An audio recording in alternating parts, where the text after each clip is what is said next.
Hello everyone, we are from Group 1. In this video, we will deliver material about what is metadiscourse first impression. We consist of 3 people, namely Adinda Nurul A, Dendi Ginanjar and Nadhifatul Muyassaroh. There are several discussions that we will discuss in this video as follows. There is a definition of metadiscourse, history, the function of language, purpose, 5 parameters by Grabbed and Capel, and conclusions. Okay everyone, enjoy this video! Hello friends, Dinda speaking. The first and second discussion I will deliver. The first and second topics in what is metadiscourse first impression is about the meaning of metadiscourse and its history. Okay everyone, happy listening! Discourse analysis examines language patterns across text and considers the relationship between language, social and cultural context in which the language is used. Discourse analysis also considers the ways in which language is used to present different views of the world and different understandings.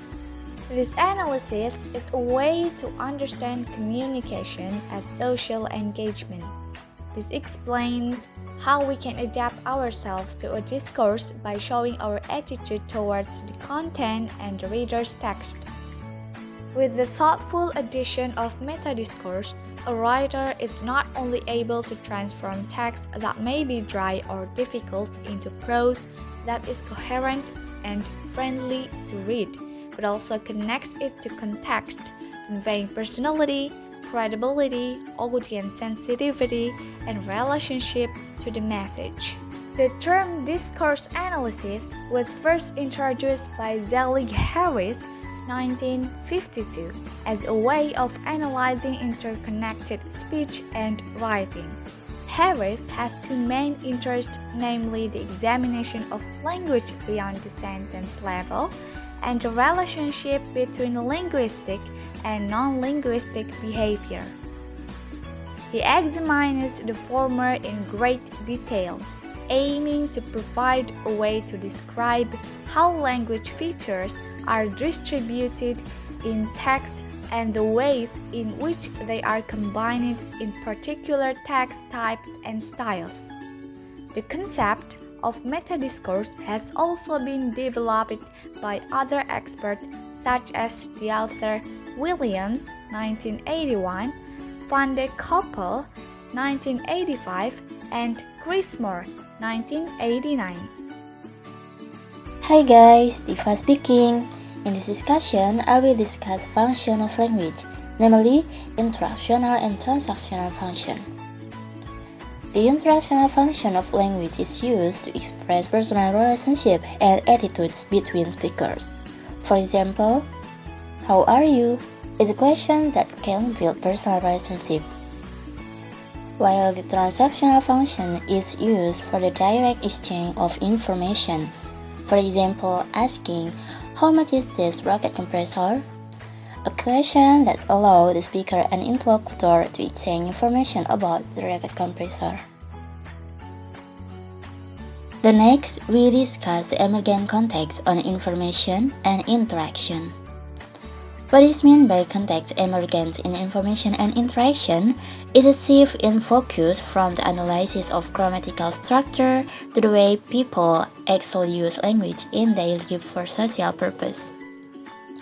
Earlier, when linguists began to look beyond grammatical structure, they focused on how language is used to convey information.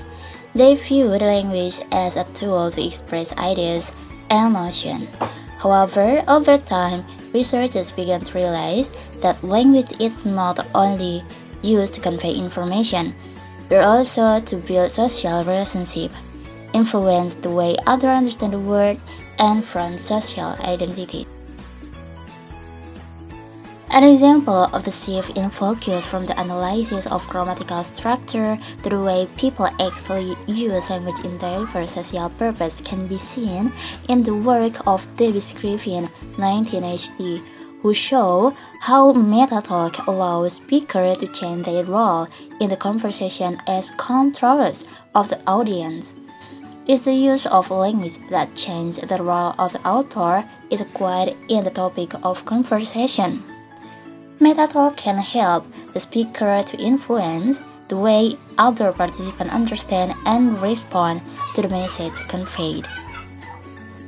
Like this, the author or speaker use meta-talk such as, "I'm telling you that," or "let me give you an example," which then provokes audience awareness. Then the audience will feel curious and focus on what the author will say. Audience awareness. Earlier, I mentioned that. What is audience awareness? Audience awareness is the ability to understand who the target audience of a text is and how the message will be received by them. This is important in writing because it helps the writer to match the style, tone, and content of the text to suit the needs and expectations of the intended readers. In informative discourse, the writer not only conveys information, but also ensure that the information provided can be understood by the audience.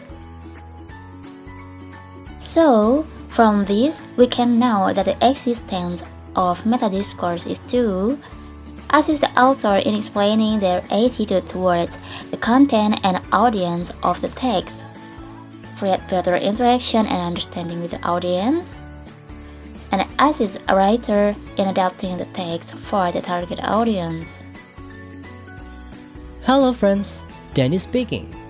At this stage, I will explain about the points of metadiscourse, interaction, and audience, and how all these elements are interconnected in discourse analysis. Alright friends, after knowing that a discourse has its own context, with the presence of metadiscourse, you can find the key to an effective communicative text by understanding the target audience so that a discourse can be interpreted correctly and receive responses from the reader. As something interactive, text requires consideration of the perception, interest, and potential needs of the audience as an overview from the writer. Grab and Kaplan determine 5 parameters that the audience influences writing. The first is, we must consider the number of readers. Considering the number of readers has a significant impact on the use of language and the structure of writing. If the writing is intended for personal use or a single individual, the writer may use more relaxed or informal language, and may even include personal references or experiences. Whereas writing intended for a large group and heterogeneous group, the writer must pay more attention to clarity, structure, and the level of language difficult to be understood by various types of readers. Then, there is a level of the familiarity with reader. The level of familiarity affects how the writing interacts. If the reader is closely acquainted with the writer, then the language used is much more casual and informal, often with some writer using personal jokes as references. However, if the reader does not have a close relationship with the writer, then the writer must use formal language and explain concepts in more detail. Next, there is a social status of the reader. In addition to language use, the social status of the reader also affects the writer's communication strategies. This is considered so that the context of the writing can be well understood by the reader. For example, if the writing is aimed at people with lower social status, then the language is used more friendly, warm, and familiar. Meanwhile, if the writing is aimed at people with higher social status, then the language used in writing must be formal and respectful. The fourth is the background knowledge. The reader's knowledge certainly affects the level of detail needed to explain concepts. If the reader has a background in knowledge related to a specific topic, then the writer may use specific technical terms or abbreviations without the need of detailed explanation. But it will be different if the reader has a little knowledge about the current topic. Then the writer is expected to provide more detailed definition and explain simple concepts. The last one is the topic coverage. The interests and needs of the reader certainly need to be considered to adjust topic coverage to be used. Whether the writing will focus more on technical details, development of ideas, or fundamental assumptions, all of which are influenced by the need and interest of the readers. The writer must ensure that the topic coverage is in line with the communication goals and provides relevant and useful information for the readers. So, this metadiscourse is an important relationship that bridges the text and its context as a dialogical role of discourse to understand the writer's understanding of the audience. Therefore, a text must be able to be delivered to the writer or reader and be accepted, which means the process of understanding is not only informational clarity but also the writer's ideas.